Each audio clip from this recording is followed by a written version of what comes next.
Salam kızlar, canlarım. Gününüz aydın olsun. Ben bugün size Xrustiyaşı duet istəyirəm sizə göstərəm, necə edirəm. Onu sizə göstərəcəm. Bu qabını hazırlamışam. Salat. Baxın, bu da benim patlıcan ve kabaçok. Tri, поэтому ona göre bu duet adlandırılmışıq. Bu bizim sweet sos. Bu ağ pendir. Bakın, sosu bile. Sos.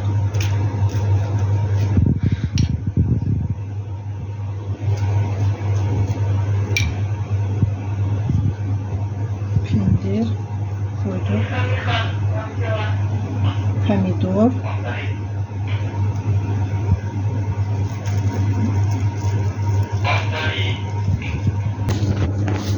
Bakın, büktüm, pendir, pomidor, üstüne bile pomidor elədim, hamısını düzəcəm. Bakın kızlar, bu da bizim Xrustiyaşı duetimiz. Bir balaca gül de düzelttim. 3 tane de əlavə elədim ki, biz de baxaq dadına görək. Bəs Xrustiyaşı için kusuna çok tatlıdır. Size güzeldir. Yiyin.